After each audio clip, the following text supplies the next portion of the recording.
and then maybe finish up, or maybe midpoint do a meditation is what I'm sensing. Okay. Okay. Yeah, that sounds great.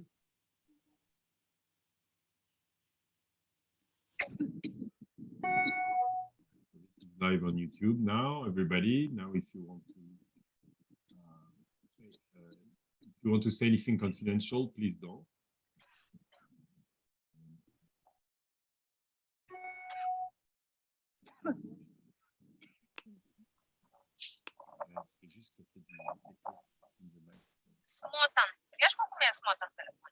Can you please mute your microphones? Otherwise, I can do it myself.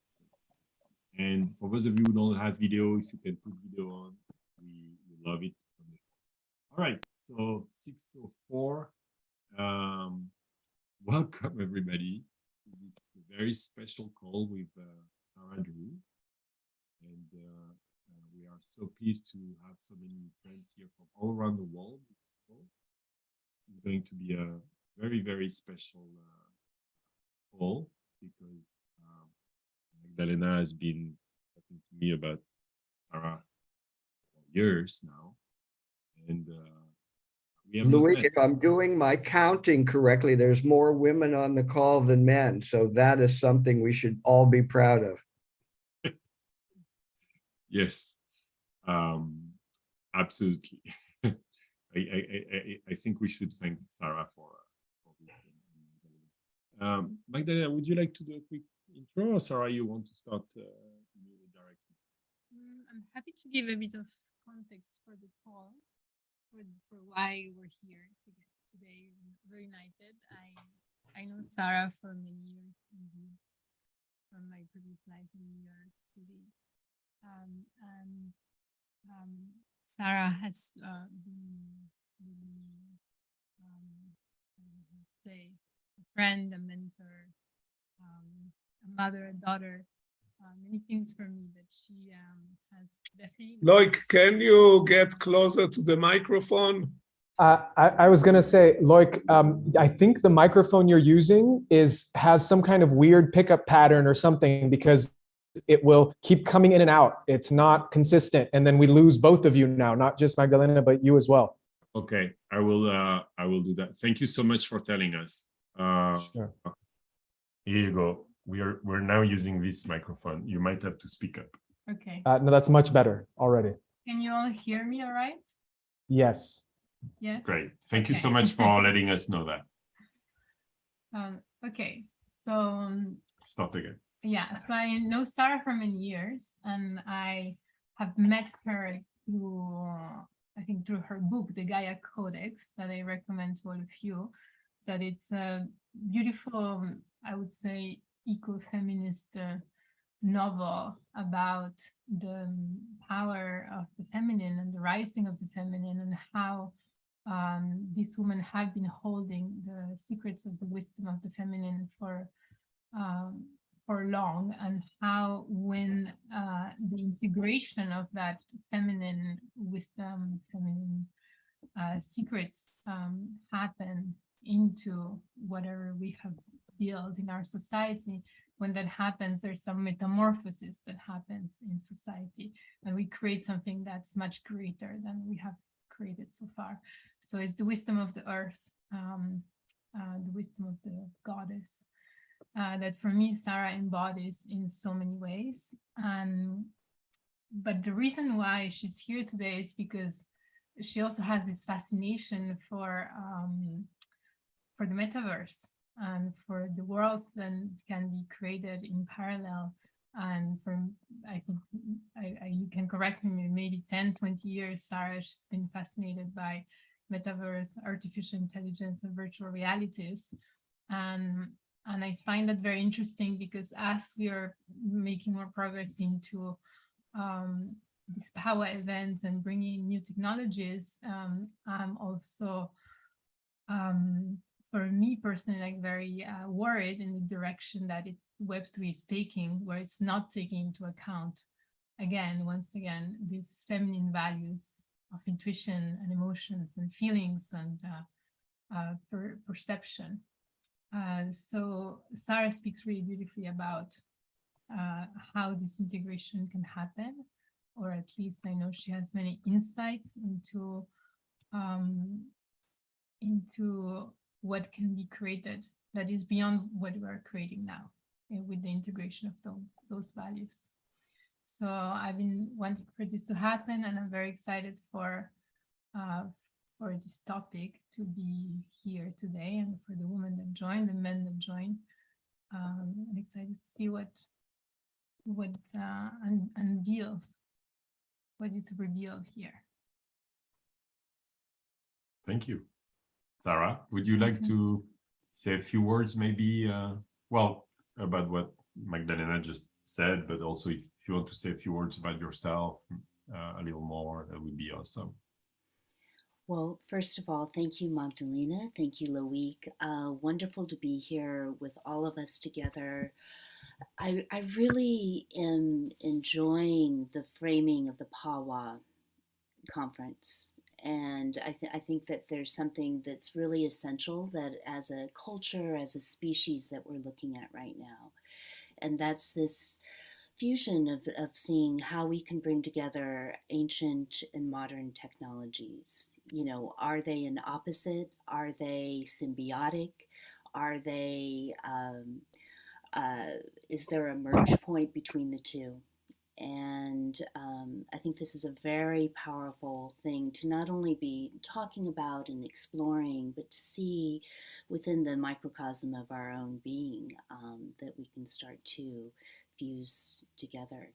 In my background, I did have an early virtual reality company in kind of really early first waves in the late 90s. And so this topic of how we understand both the metaphor and the actuality of virtual space has been very dear to my heart and also part of my profession. But it's also been counterbalanced by the themes that, as Magdalena was saying, have run through in the Gaia Codex, is, you know, how we as a species, how we, through the vehicle of the feminine part of ourself, and all of us have obviously feminine aspects and male aspects and the whole spectrum in between. How do we, start to bring ourselves back to the deep, 4.5 billion year old wisdom of the Mother Earth herself, of Mother Gaia?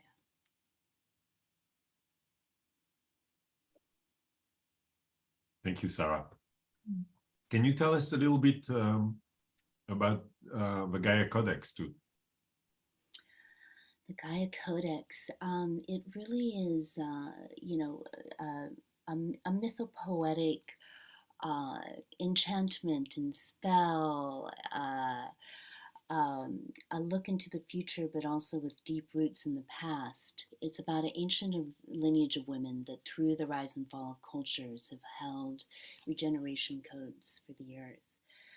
And I was giving a talk at Google in 2015 when the book just came out, and it was for the Google Author Talk series. And afterwards, when the participants raised their hand and asked, well, why don't you just write it as a nonfiction? And I felt that, through fiction, we can really start to expand into the possibilities of what we can be without having to prove whether it's right or wrong. And so it's a way, the book is a way for us to really have something. Stories do this, they're living organisms, to have something that can really help us to start to imagine in the way that virtual space can itself. What are our potentialities as a species? The book also works a lot, as Magdalena mentioned, with metamorphosis. And, as a species, Homo sapiens are always in evolution. And what does that look like? And what does it look like within the framework, which is very similar to a bodhisattvic Tao? How do we do this so that it benefits all sentient life? And whatever we're creating, that our actions, our thoughts are held in this intent, and we're not always going to be perfect with it by any means, but how can we benefit and nourish and help flourish all sentient life? Yeah, I think one of the main questions for me is how do we remember that we have access to these ancient technologies?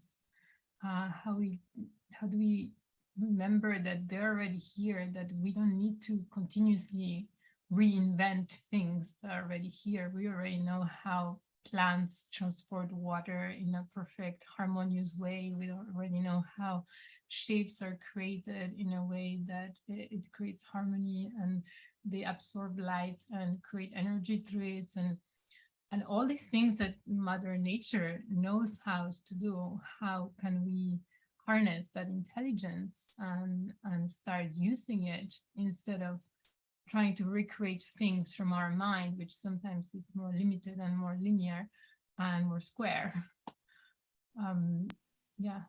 Well, Louis, can I take a crack at that? Michael, can you can you please hold your questions when we open it to everybody? We just a little later, Michael, if you don't mind. Okay. All right. Thank you.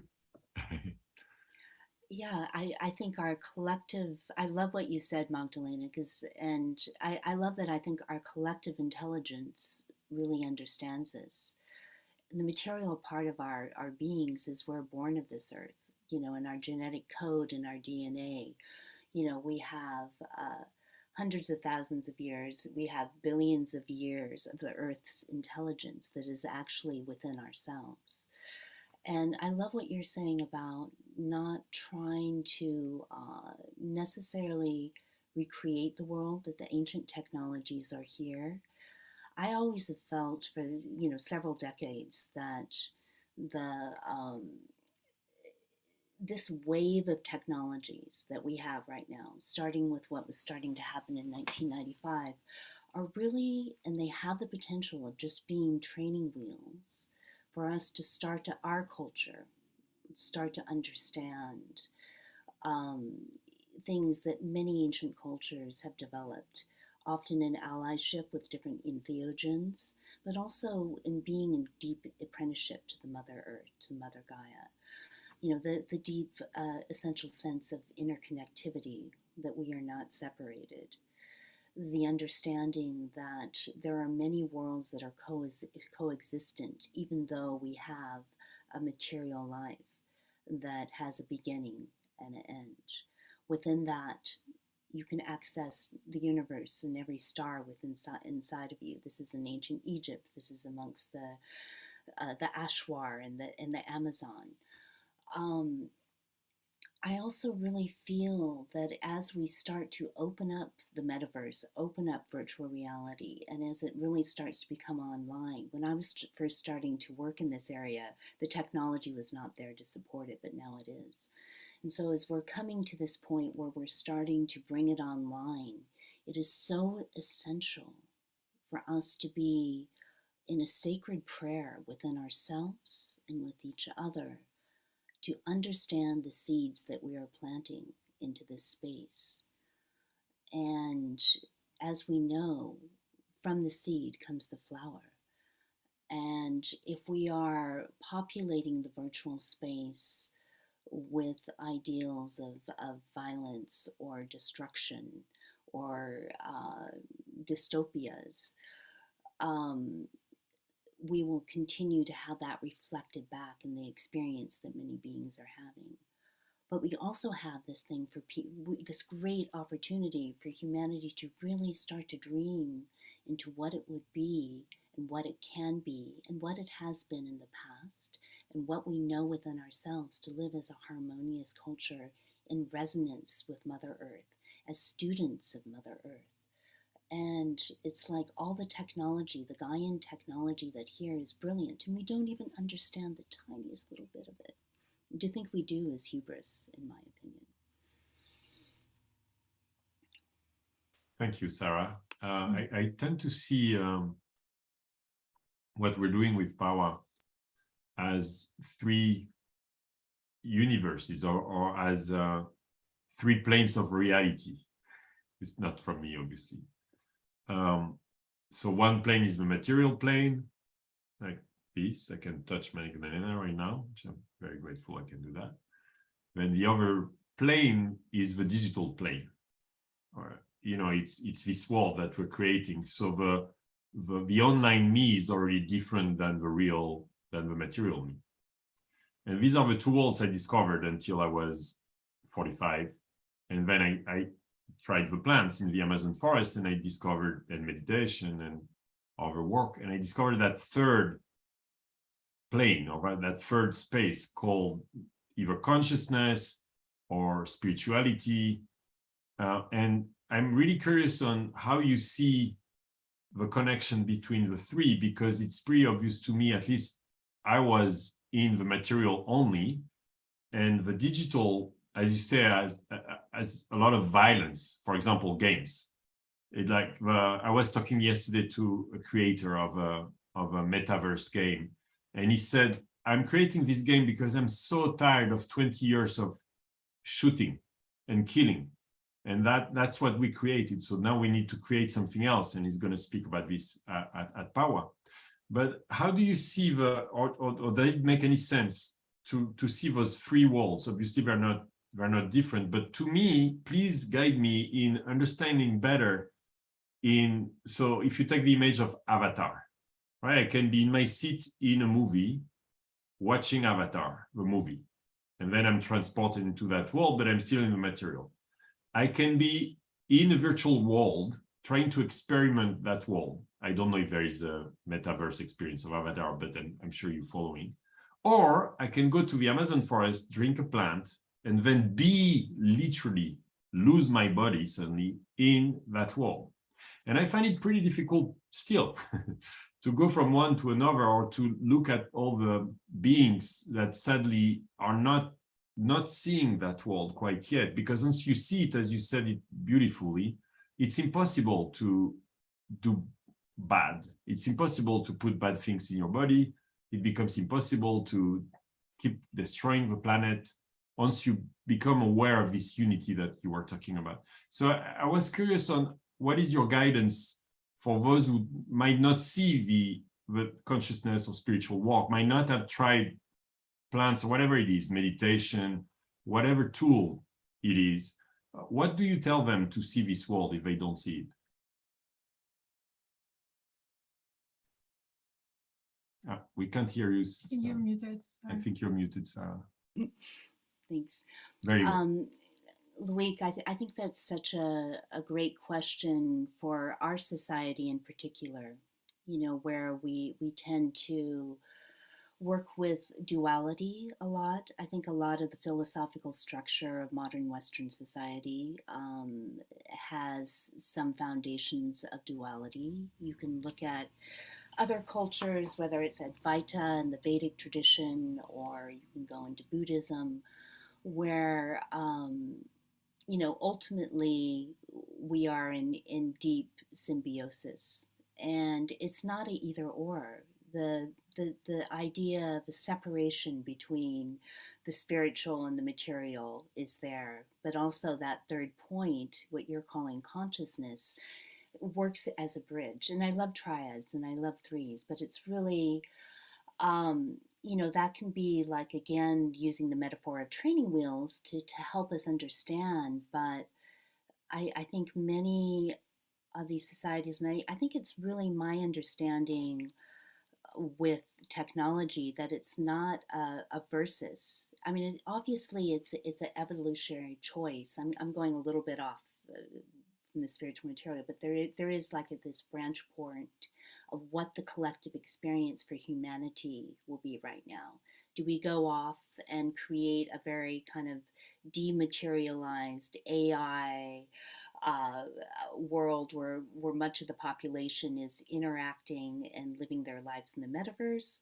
Or do we do something, and this is why I love augmented reality, where we are working to meld the two, I think some of the real interesting potentials right now in virtual reality and augmented reality is this ability to share, for example, this experience like you had with your teachers down in the Amazon, to help to maybe bring that type of experience, or at least the introduction of it, to those who are not able to have the finances to travel there.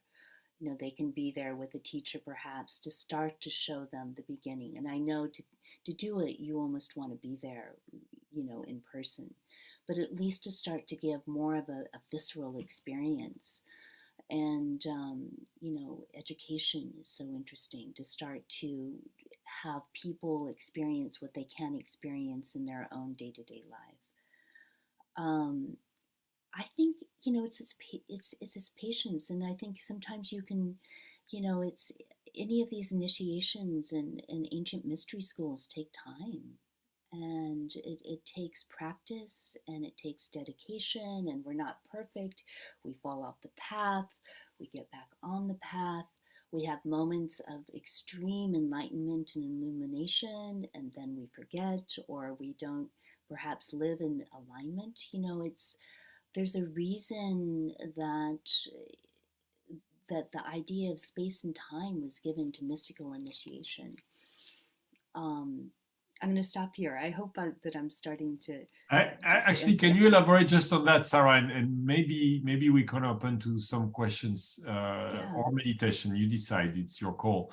But can you elaborate on space and time? Because I have like, obviously, when you meditate and you go to this third world, as I said, then obviously space and time seem to completely disappear. Time for sure, and space, I'll just say it here, but ayahuasca in French was called télépathine, which is telepathy, right? So distance and space seem to be,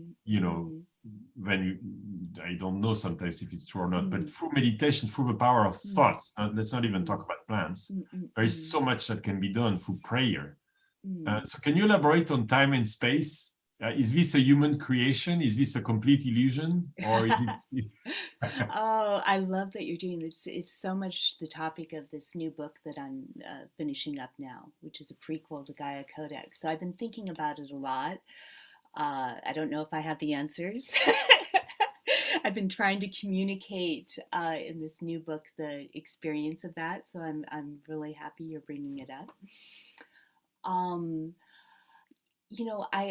think, again, I think that the virtual space can, with the right content creators, as we call them, the right guides, the right teachers, the right artists, the right sound healers, the right medicine people that are participating, that we can really start to communicate in an externalized way some of these places that are often a very quote unquote internalized space, even though when you hit that sweet spot between the microcosm and the macrocosm, right, then you're experiencing the whole, even though you're having a personal experience. And if you're deepened with it, it'll become whole, that point. So I think there's many different types of time, and we can see it in our own day. When I'm in New York City, I'm on New York time. When I'm up here on the 240 acres that my husband and I and our small community live with in the forest, we are on forest time, the time of the trees, the time of the moss, the time of the ferns. And human beings can, we have such a ability to experience these different types of time. We live, supposedly Western ideas are of linearity, birth, death, but many traditional cultures work with the circle. It's the circle of the year. And within the circle, there's the spiral, especially in the feminine traditions. You start to go into the spiral. In the spiral, there's the toroid. And in the toroid, you can start to maybe get into some of these really interesting places of shared transtemporality in a culture. So I think we have so much potential, so much to play, so much to explore here. Yeah, I remember this. Maybe some of you tried this virtual game that was called Tree. That was we had it at Assemblage in New York, and it was touring around the US, and it was basically it would give you the experience of being a tree, life as a tree. So you come as a seed, and then you would come out from the darkness to the light, and then become small plants, and then become a full tree. And I think it's so beautiful to actually start using technology to understand other species and other temporalities and other concepts of time and space that are actually coexisting with us in this planet, and and to start tuning into what it means to share the planet with other species. I always, when people tell me about Web3, if I believe in Web3, I always say I believe in Web0, because I think we have the highest technology that is just out there, and I'm looking outside because we're surrounded by trees here, and the sun, the planets, the galaxies. We have incredible technologies, and again, going back to what I was saying before, like I wish we could harness some more of that and infuse it into the metaverses that we're creating, and bring more consciousness and also more non-linearity, because I see a lot of linearity and typically games, and there's a beginning and an end.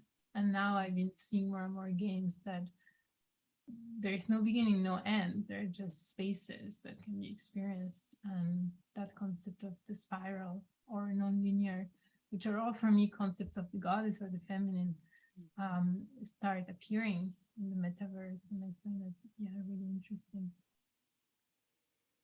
You want to take the question? Sarah, would you like to take some comments or questions?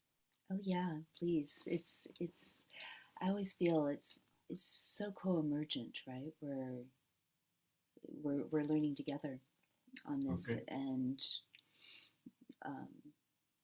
right now, present time, present moment. So I would just ask our friends here to focus on a question, if you don't mind. And Michael, you intervened earlier, so maybe I can just we can just have you here if you have a question for Sarah. Michael Small. It's a comment/question. My life is in the language business to enable all 8 billion people in the world to have access to knowledge in their native language.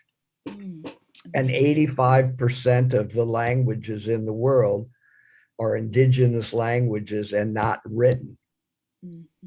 So there's no way to translate using technology languages. So when Loic was talking about what he's doing with indigenous cultures, we are working with a company in Canada that has mid-6-figure grants from the Canadian government and the European government to translate lyrics to songs into local indigenous languages, so the local tribes can understand the music. And we're doing the same thing in the other direction, because at the end of the day, music is one way to tell stories that adds melody and poetry. So this is I had sent you a note, Loic, last week. This is something that I think is very much at the core of what you've done on your journey into the indigenous tribes, and and what you're doing sounds exactly the same thing. Wow. Sarah, would you have some thoughts about this? Thank you, Michael. Thank you very much. Yeah, Michael Smollins. Wow, that is music to my ears. Really, that you're doing. Are you working with Wade Davis by chance, or no? Yeah, I mean, this is To me, personally, this is like a dream use for the metaverse, what you're doing.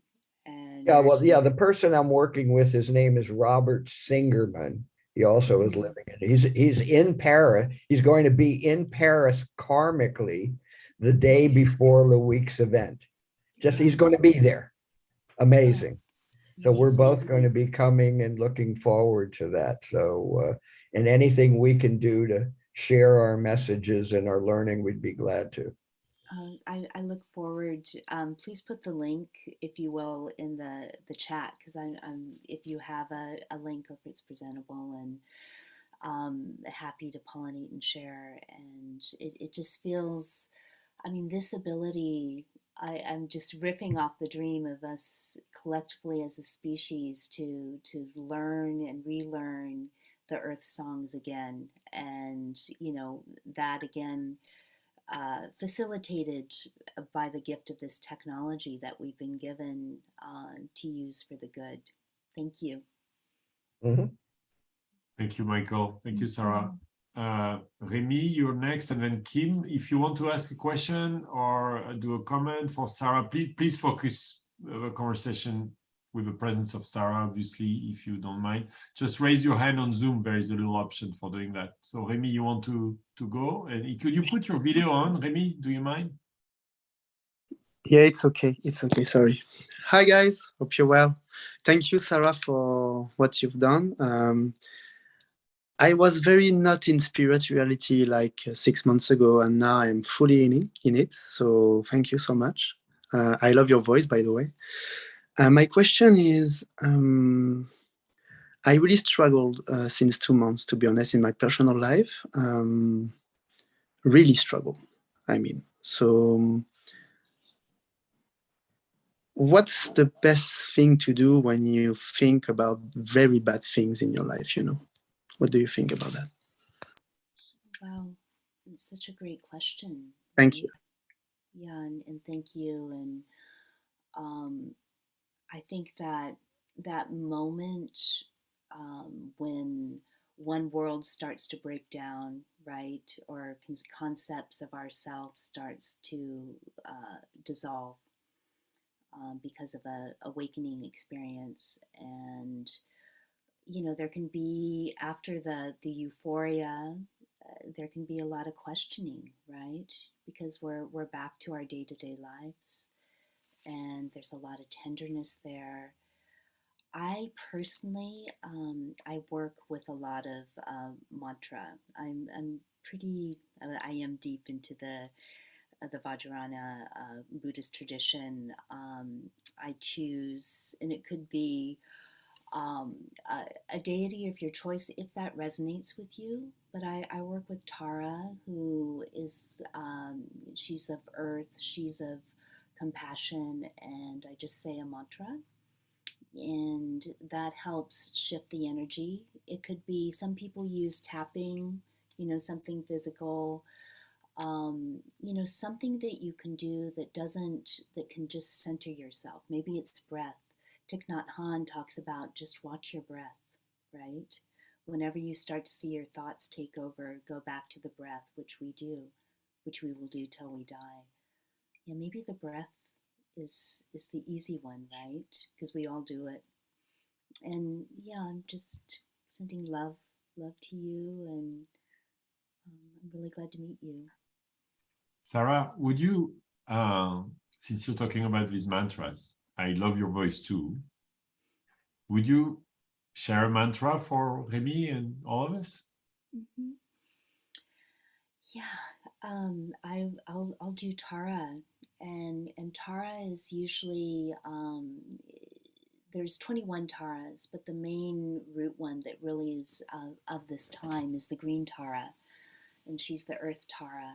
And when we say her mantra, it's very simple, but it allows you to have a grounded manifestation in your life. But she also is the goddess of compassion, and the story with her is that she will zoom and bring you exactly what you need in terms of healing Amrita or nectar medicine to heal. And, you know, We can believe it or not believe it, but as within many of these traditions, the sound and the vibration, this one is sung in Sanskrit. And it's just a repeat loop, which we can learn very easily, is in itself a great healer. You don't have to intellectualize it, which is great.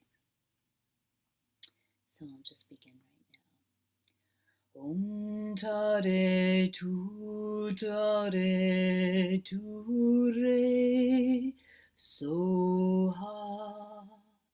Om tare tu re soha. Om tare tu re soha. Om tare tu re soha.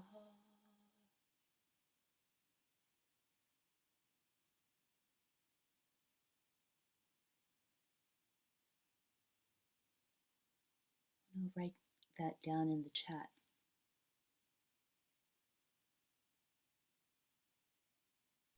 Thank you, Sarah. Love you as well, Remy. Sending love to you, Remy. The good news is there is always something else after a thunderstorm comes in the sky. Yeah, I know. But it's hard to, I know that, but yeah, of course, it's not the right time, but I will find out a solution, I'm pretty sure. Thank you. Thank you, Remy. Let's go to São Paulo, Brazil. Kim. Thank you, Loic. Thank you, Magdalena. Thank you, Sarah, for being here. And it's amazing because I'm in Loic's synchronicity group on WhatsApp. And this is the first time I've entered into one of the Zooms in a long time. And I didn't know you were going to be here. I just literally sat down at my desk and I saw the link and I clicked it and I saw you were here. And I'm a huge fan of your work. I'm a huge fan of the Gaia Codex. So it's just a beautiful synchronicity to be here. And a beautiful synchronicity that actually my question has to do with sound. So my life has really been very focused and devotedly focused on sound for the past 15 years. And I work with a group of people all around the world, much like this one. We get on these Zooms and we're all over the globe, working on how to connect to sound as a force of nature to elevate the human spirit. And so we call ourselves the Resonance Group. And I'd love to hear more about how you feel the role of sound, is in bridging, the divides in the world, bringing people together, exploring consciousness, and in particular, something that was actually interesting, again, synchronistically, that is being spoken about here is we've recently begun to shift some of our focus into sound-centric multiverse experiences, where right now it's all very much visually based and the sound is almost an afterthought. And I've had several experiences interacting with people in these sort of virtual resonant spaces. It's in real life as well, but then in virtual resonant spaces, and it's an entirely different kind of interaction, and it brings about an entirely different kind, a much less linear, much less thought-based kind of interaction, and much more feeling-based, and really more singing together and toning together and creating together from that place of spontaneous creation, and to me, the closest that we can our closest experience that we can have to flying like a flock of starlings, like a murmuration of starlings or like a school of fish, is in sound, right? Is with our voices, that we can soar together with our voices. And so I would just love to hear some of what you feel on that. Oh my goodness, so nice to meet you, and I just feel the power and resonance for the Resonance Project. Thank you for doing that. And sound is, I mean, everything, right? You know, it's in so many traditions they talk of it as one of the first moments of creation, right? Is through sound. And you know, that reawakening of that technology which is ours, you know, like when you have two or even three or four people, it could be a you know, a duo, a triad, or a quad, and we put our foreheads together and we start to tone, you know, tone into each other's mouths almost. But you really start to work with the resonant cathedrals of the human space. And you know, you can feel it when we're singing in ourselves, but something of doing that is such an ancient form for humans. And I always find, even without the help of entheogens, that it can really start to shift the experience quality of space, right, of the visual space. You know, it can start to you know, different, and this is where you get into the seed syllables and the bija, you know, in the Sanskrit tradition. But you know, this lexicon of where each one of these sounds you know, creates different states of consciousness. And you know, a lot of these ancient cultures were so precise in understanding this technology. So I love that you're starting to bring this over into the virtual space.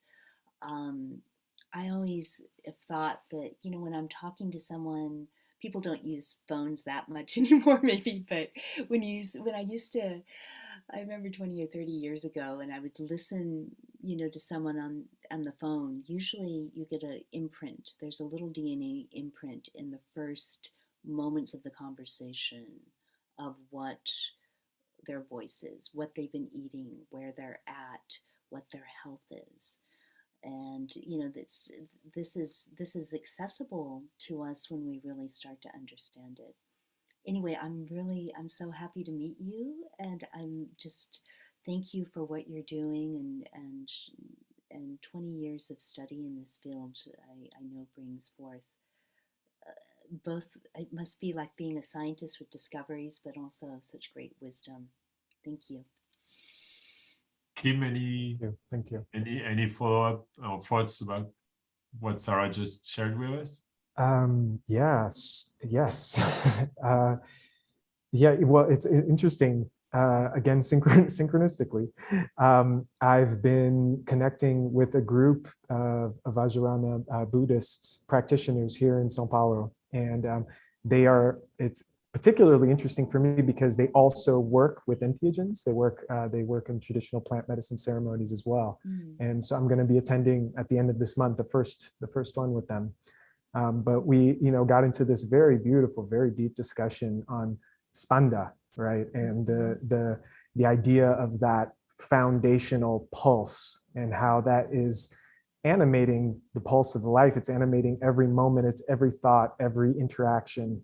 And to me, if we can create places, right, both physical in this physical realm and in the virtual realm, and in that are really centered on that pulse. You know, we as humans, throughout our experience, we've created these incredible resonant spaces, right? Like you mentioned, the cathedrals that we can create just by putting our heads together.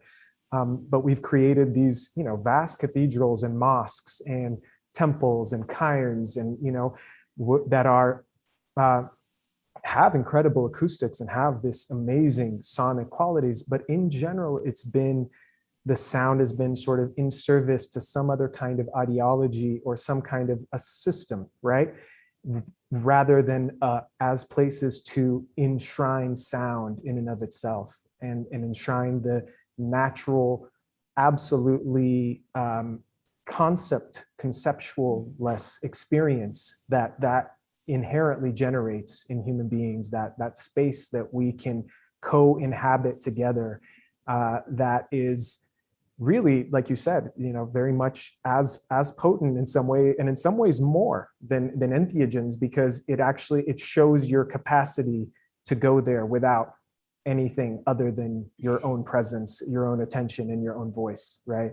And so, yeah, I'm just really, I'm excited to be on this work. I'm excited to be here sharing this with you and with everybody. And if anybody wants to learn more, you can, the website is resonancegroup.us. And I'll put it in the chat here for everyone. This is awesome. Thank you so much, Kim and Sarah, for sharing. Before we switch to Kim, just stay on maybe, Kim. The next question is also Kim Tsai. And please raise your hand if you have a question. I learned singing, I was 45 because I saw the indigenous sing and I started seeing colors coming out of her mouth. And that looked so much like magic that I asked the indigenous, like, how do you guys do that? And they said, well, try. And I started singing and I started also seeing things. My question is this, for everybody here who might be like I was before, like why is it important to sing? Would you have something to share for them? I'll just share one. For me, I can change my mood really fast. If I'm sad, I'm thinking about Remy here. If I'm sad, if I sing a song, I get in a different mood in a fraction, in like 10 seconds. But do you have advice for those who, because we don't teach singing very, very much, right? At school, it's gone. It's something like, it's not very important. Is there, Sarah, maybe any advice or any, like, why should people sing? We know it so well as humans, as Homo sapiens, right? And it's going back to what Michael's doing. It really has been the way in the Bardic tradition in Ireland, in the song lines amongst the Aboriginals, and I'm sorry for using the Aboriginal and not their native name. In Australia, most tribes, that's how tradition, to the singing of the plants amongst many, that's how the traditions are passed on, right? It's really where the stories are held, not only in their content, but in their sound vibrations. And then you get, is like what you're talking about, seeing with the colors, with the sound, in our modern parlance, we call it synesthesia, right? Kind of a synesthetic experience where certain geometries, which we've been able to track with simoglyphs, right? The simoglyph is when you have silicon or sand on a plate, and when you make certain sounds, certain geometries are created, right? So all of this is it's here. It's something that I think it's maybe a quote unquote lost knowledge, but we're regaining it, and I think it's also very powerful. So I think for us to hold these songs that we're relearning as we apprentice to these songs, to do it again within the circle of really beneficent intent for all life, because sound can destroy too, right? How can sound destroy, Sarah? I mean, if you take the voltage, and I'm sorry, I don't know the exact decibel point, up, and you keep cranking it up, people's organs are going to explode, right? Or material matter starts to break. So, I mean, I'm just talking about it, if it was used for destruction.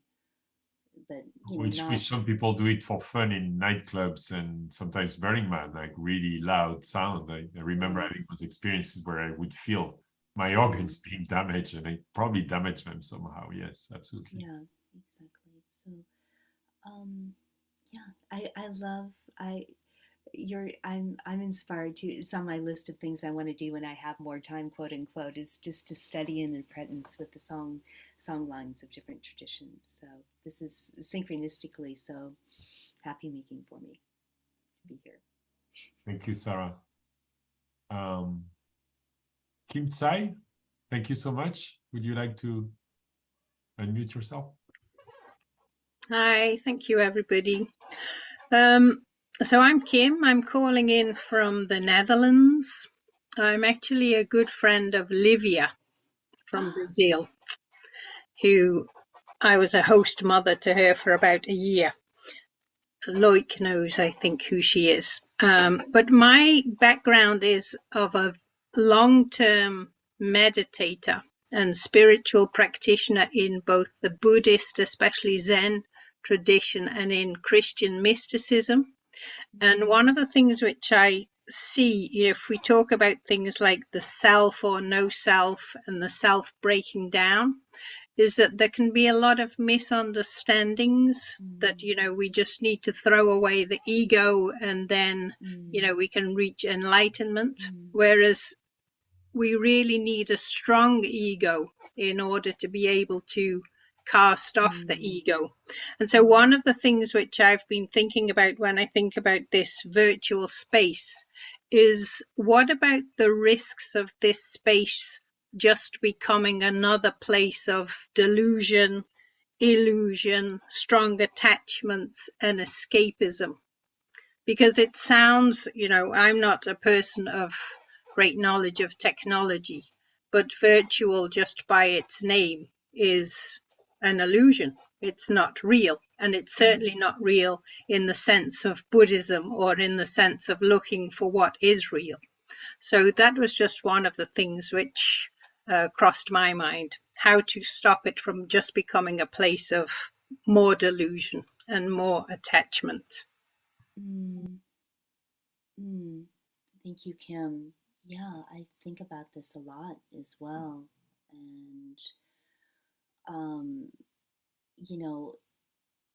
if the content that's being created there is not being created with consciousness, or it's just trying to again, like we were talking earlier, replicate certain aspects of the society which are maybe not healthy or well. It's the virtual. It's like Maya, right? It's like Maya, illusion. The Sanskrit word for illusion. I really feel, going back to this metaphor of just cultivating the consciousness of the seeds that we are planting there. And I mean the creative seeds, the creative ideas. And this is a practice like through meditation. There's lots of stuff that wants to come into form in the material realm. And if we're open to the channels of creativity, we can see these ideas come, right? And they'll come, and you can start to be excited. You can be swept away. You'll get the vision. You start storyboarding. You call your friends. Let's do this. But I think there's maybe a lot of wisdom to take a moment to pause, to breathe, to really see how it feels in our body, these ideas, beyond the initial excitement, because a lot of creativity comes through with excitement, and to really, again, hold it in this wheel.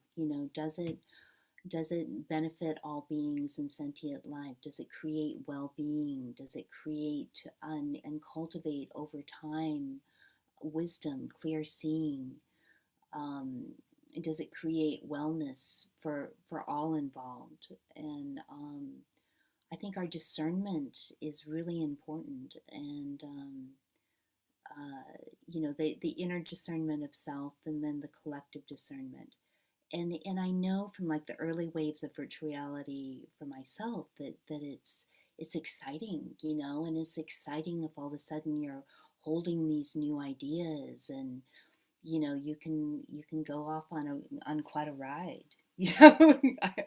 I know from my personal experience. And I went off on quite a ride, and this is my own personal story, and then had some reckonings with that.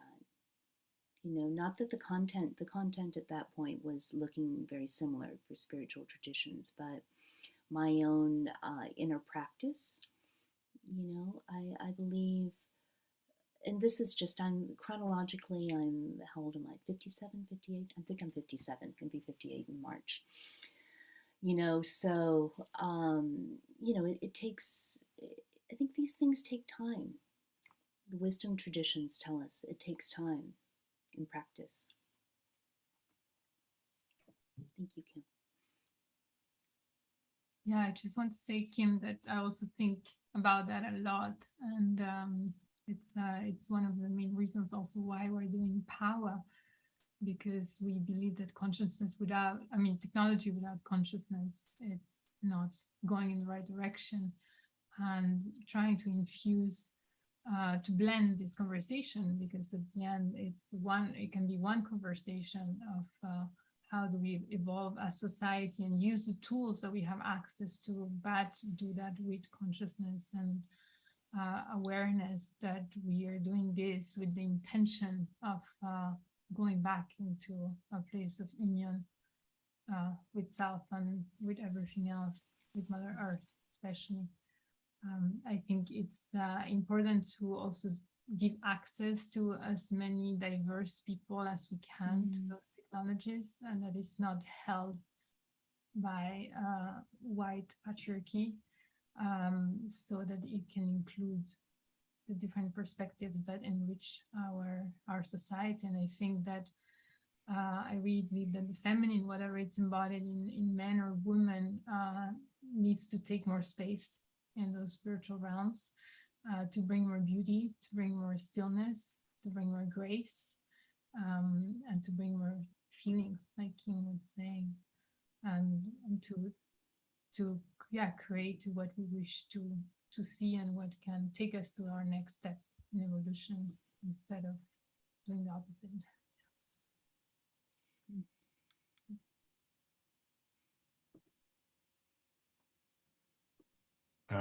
Jordi, I don't know how to say. Thank you, Lloyd. Jordi, yes. Thank you. Jordi from Berlin. I'm from Barcelona, but connecting from Berlin. I just wanted to share how I realized that creating sound was very important for me, and how I did that. I come from technology background.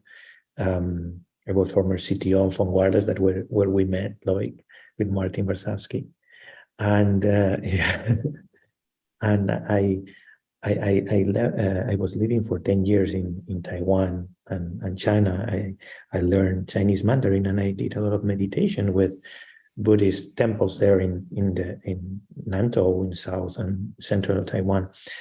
And I felt, because of my engineering background on radio frequency, I felt that we enrich ourselves when we generate another vibration, when we are able to communicate through vibrations with third parties. And that's how many animals communicate, trees communicate. So I think making sounds is like enriching the way, for me, I have that feeling, was enriching the way we communicate between each other. So it's one of the powers we have to generate different waves in with different intentions, and it could be good and bad, and also it could be for connecting or for getting people away. So I think it's a tool that is underused, and I feel when I read a little bit about it, I felt that it's something that is worth for all of us to explore and to see at what extent we can use it to empower ourselves in groups and in our own souls individually. So just to share this experience with me related to radio frequency and communication with sound. Sarah? Thank you. I'm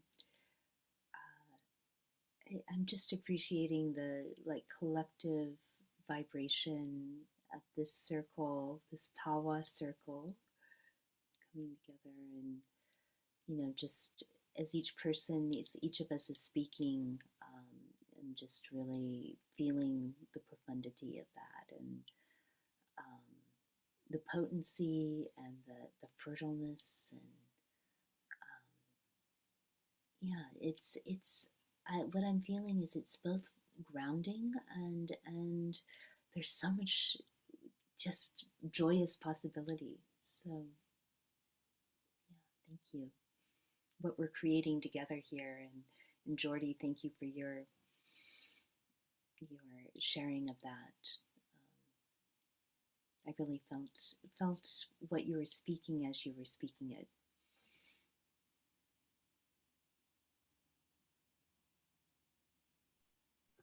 Thank you. Magdalena just left. She wrote in the chat for a for a birth class. So she's saying talk to you later. Anyone else has a question or comment? I feel that we should hear more from the women in the room. We have many of them here.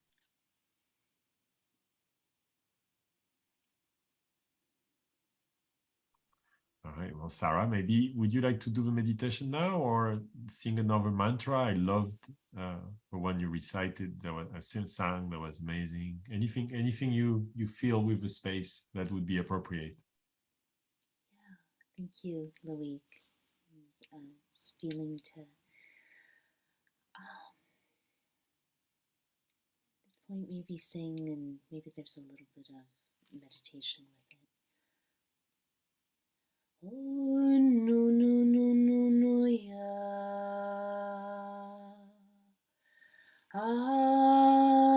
Adune sana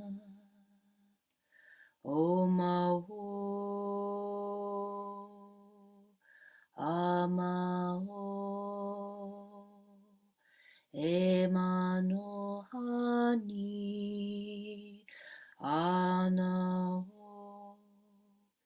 Si mononeke anusetana egana soneha. Feeling us in the quiet gentleness of the Mother Earth's embrace, and being in that remembrance that we are of her and she is of us, that we're composed of the 5 elements, as is she, that we're infused with spirit, and yet we're material. And then that infinity loop going back and forth, pulsating in the center, is really a sweetness that we can experience in our human incarnations. We are materia, mater, mother. We're spiritus, spirit.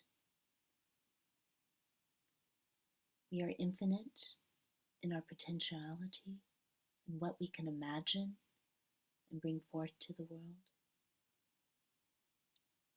And we're finite.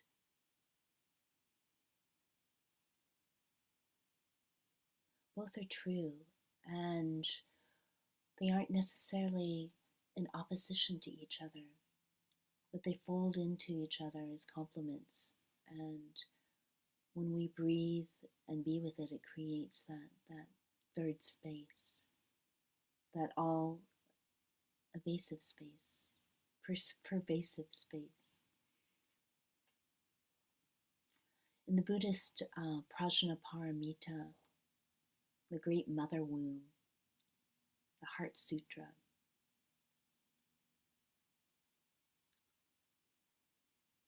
it's a beautiful prayer, a song, a mantra, a dialogue that talks about from 1001 angles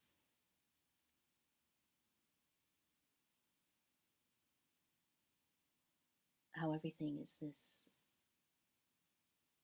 consciousness. Everything is empty and everything is full.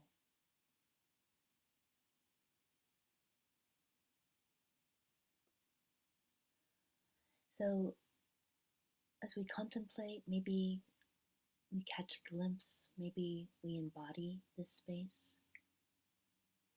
And as we go off into our days and we go off into the creations that we're bringing forth for Web 3.0, for PAWA, for the world, for our children, for everyone that we meet, but particularly in the context of what we're creating in this space of Web 3.0 in the virtual space. Really saying the prayer that we cultivate and give attention and give a discernment and give love and give nourishment to the seeds that we plant in the womb, the matrix, because matrix is Latin for womb, of this new space, this new potentiality for humanity. And I'm grateful that we're here together in council, all of us. Thank you, Loic and Magdalena, for drawing us together. And when we feel unsure at any moment, we counsel and be true with each other so that we can continue to learn and grow together as we evolve this space. Thank you so much. Really, really feel blessed to be here with all of you and all of us together.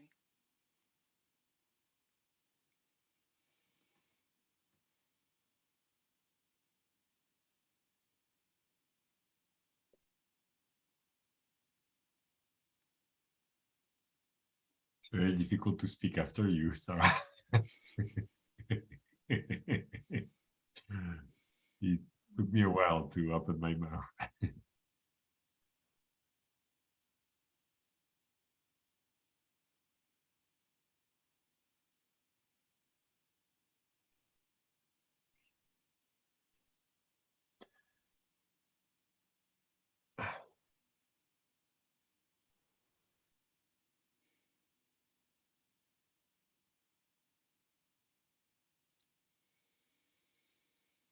Wow.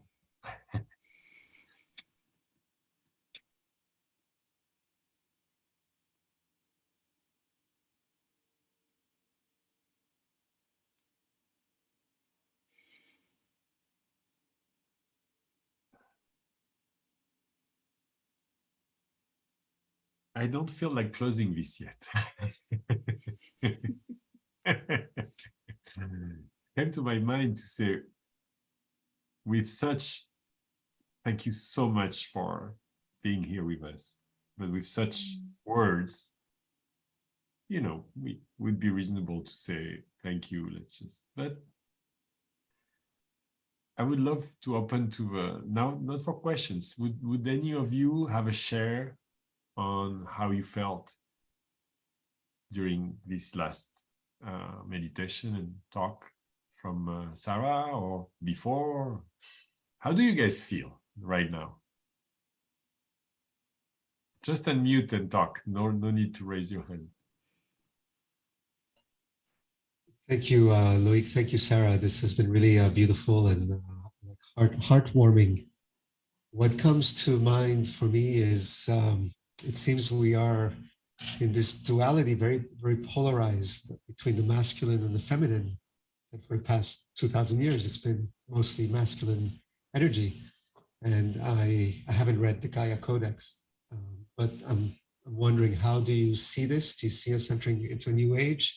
And what does that look like? And what does the rise of the feminine look like? And what does it mean for men? Or what does it, like, how do men change in a new age? Yeah. Thank you, Alex.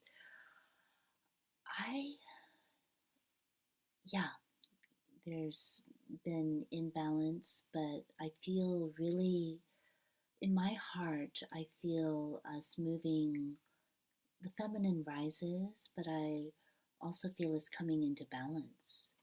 And I don't think it's where the feminine has power over the masculine, but within ourselves, because again, right, we're both. We're both in the whole spectrum of male and female, that we come into a balance with the qualities of the feminine and the masculine. And we really take that into consideration with that awareness, which I think we're waking out of, a dreaming, if you will, of a patriarchal society. And those of us here, all of us, humanity, all of us together really have the opportunity to create anew. I've been working a lot with the Egyptian goddess lately, Ma'at, which was really at the center of ancient Egyptian society. And the idea, it was their moral system, it was what the pharaohs and pharaohesses, if you will, came to as what they were trying to uphold. When you went after a life into the underworld, Ma'at would be there holding the scale of balance. Sometimes it was Thoth, sometimes it was Muat, and they would weigh your heart. And the idea is, were you in harmony? And did you keep balance in life? And, there were different sets of moral well-being that was considered within that culture. But I think that, do we work towards, and we're not going to be perfect all the time for sure, but do we work towards creating harmony with each other, with the male and female, and have that as our practice? Like I said, we're not going to be perfect at it all the time by any means.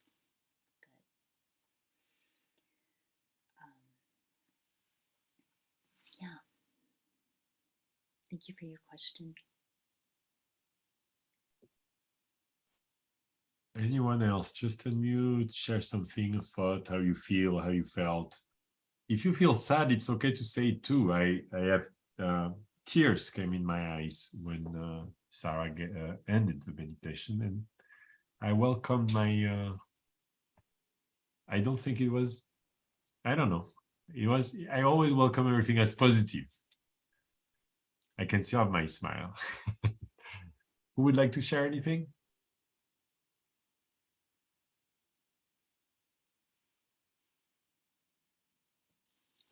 I felt vibration in my chest. It was a nice feeling.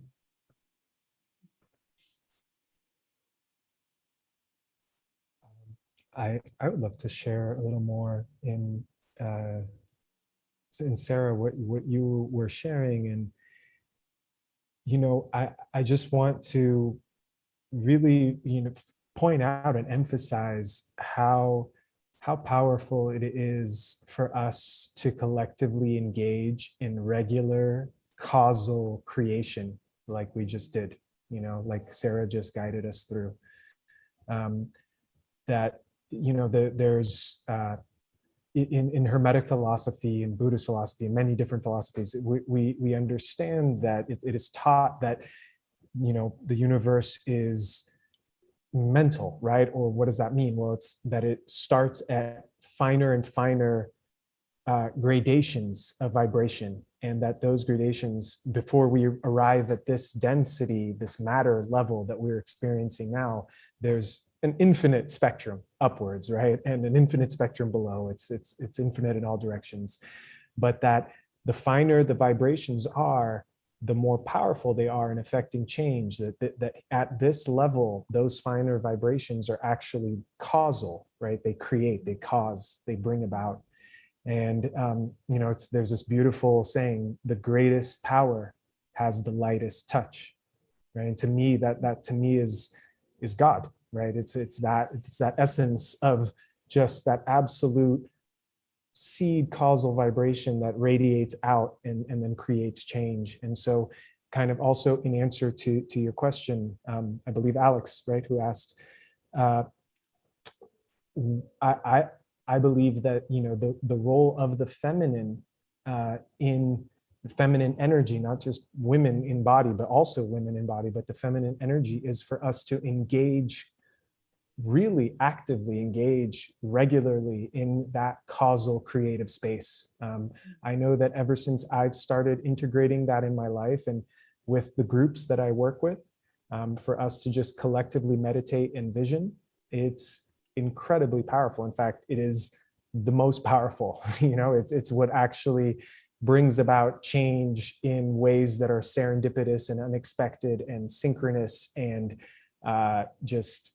it's beautiful. And so I would just encourage us to continue to meet in this way, and for us to continue to share in this way, and for each one of you here to bring that out into your other circles, to no matter what you do, no matter what you're engaged in, what kind of work you do, to take some time out of every gathering, out of every meeting, out of every moment in your life, and to just drop into that space together and create from that space together. You'll see that it very quickly, the results that it yields, and it's and it's beautiful in and of itself, just how we just shared this beautiful moment here together.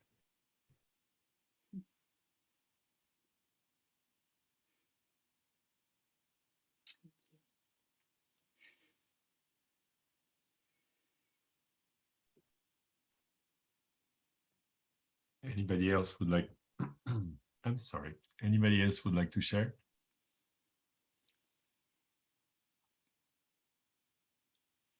So a thought just arose to me, which is that perhaps this virtual space could offer a space where people could really start to connect with uncertainty and with not knowing, because it seems to me that maybe that's the ideal place to start to become embodied in the reality of impermanence, and to harness what not knowing can actually bring us.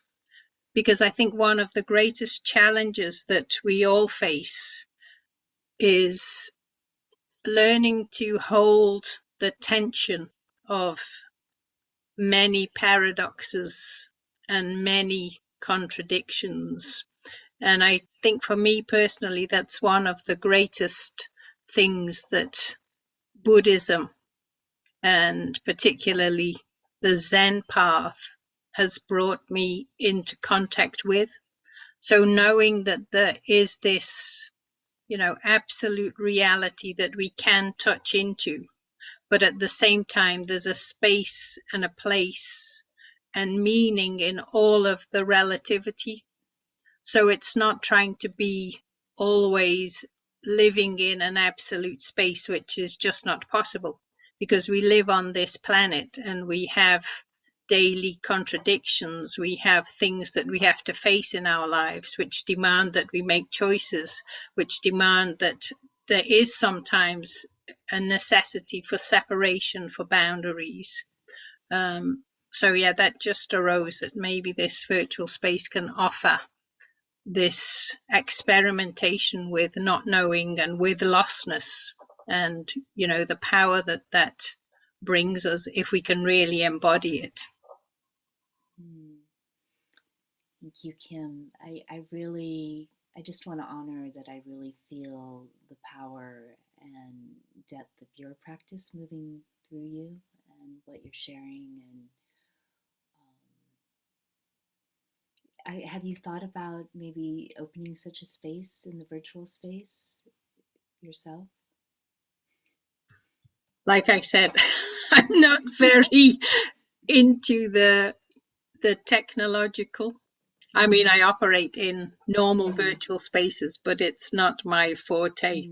I'm very much grounded in a, intensive on the ground practice and all that brings with it. But it would be interesting to explore that with people who are more technologically minded than I am.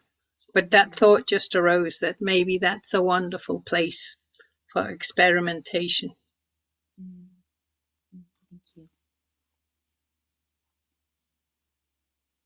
We have a process which kind of applies that in terms of this collective shared space and kind of coherence with a group called the Evolving Caravan. And what we found that if you get a bunch of people that have done a lot of inner work traveling together in the unknown, magic happens. Highly improbable things just start happening very regularly. And it's one of those things where if you bring a group along, it's one of those things where for some people, it's enough to push them just over the edge so that they feel like, hey, I don't need to know. I don't need to control. I can rest in not knowing and see what emerges and then feel my way through.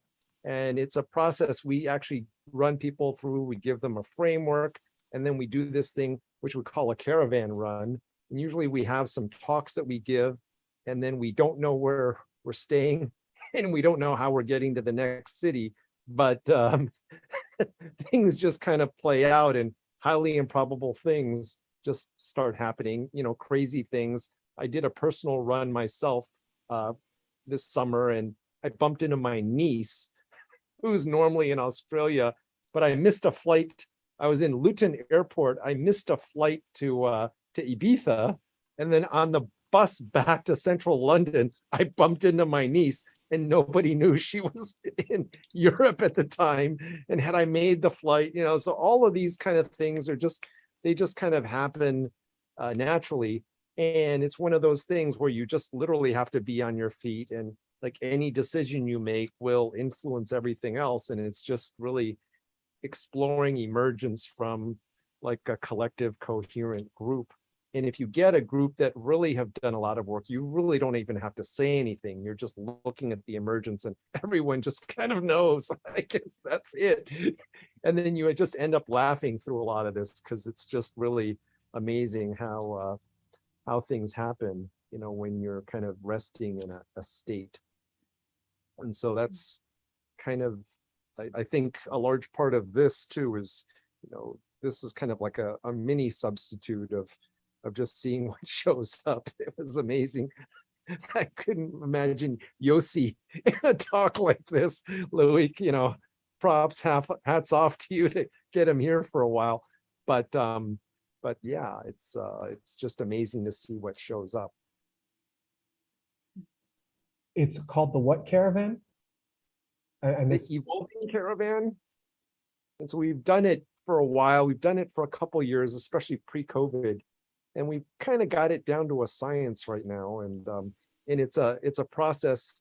It's part of a thing that we do related to entrepreneurship, innovation, and self-discovery. And the tagline for that is entrepreneurship as a spiritual path.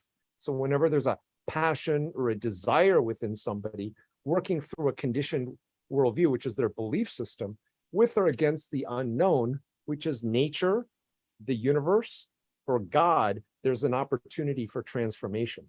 And so what are the narratives that are triggering the emotions? What are the emotions motivating the actions? And as you do something, how does the reality respond? And as the reality responds, how does that make you feel? And it's helping people understand that loop. And we found, arguably, that the success of a startup company or a large corporation correlates to the level of consciousness of the entrepreneur or the management team. And what I mean by their level of consciousness is their ability to maintain presence. Can you be still, grounded, centered, and connected to intuition while the shit is hitting the fan all around you? And the better you're able to do that, the more resilient you're going to be, and the better you're going to treat your employees, your customers, and your investors, and the better your organization will be able to respond to changing market conditions.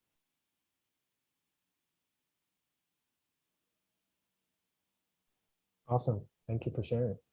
But the point behind this is getting a group of people together in state and literally seeing what emerges, from as Kim was mentioning, not knowing. Thank you, Gino. Anybody else would like to share, or Sarah would you like to react to this? Oh, I love the idea of serendipitous, synchronistic emergence and containers to have a play box for that. So thank you. It sounds like a lot of fun and a lot of learning at the same time.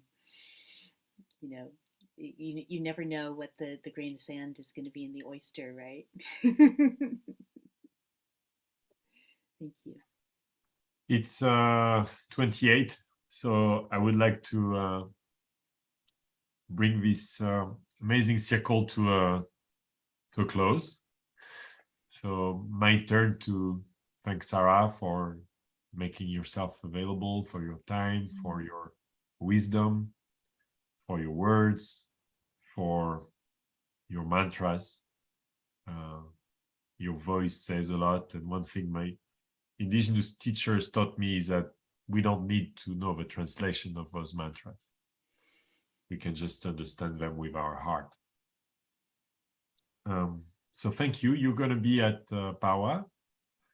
I'm really looking forward to it.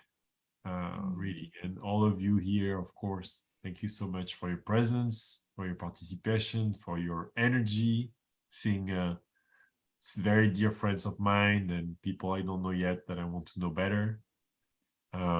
Is always a pleasure. We do this every Tuesday at 6 p.m. Paris time. And Sarah, we'd love to have you again, of course. I would like a mantra every day, please. Would you like to share the last words and then we close? Oh, I just thank you. I know, thank you so much for coming, and so wonderful to meet many of you, and looking forward to us gathering in Paris. And I'm really, really, really excited for this seed that's being planted for humanity and for what we're creating together. Thank you, Loic and Magdalena. Really, it's a blessing to be here. Thank you, Sarah. Thank you.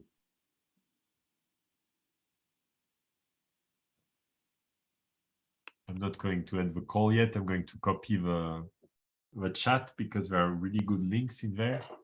So feel free to leave. I need to figure out how to save the chat. Sarah, I don't know if you caught it, but I just reshared a link to a Spotify link to a song that is the White Tara mantra done musically by my friends here in Brazil. I think you'll enjoy it. So if you get a chance, take a listen. Oh, we don't hear you. You're muted, Sarah. Thank you. I'll copy that. Thank you. And Kim, I'm happy to introduce you to Sarah if she allows me, of course. And so glad to see you. I copied the chat room. I will post it in the Discord channel if you want to see the links that were there. And I'll see you all in Discord or in Paris, even better. Thank you all. Goodbye. Thank you so much, Sarah. Thank you.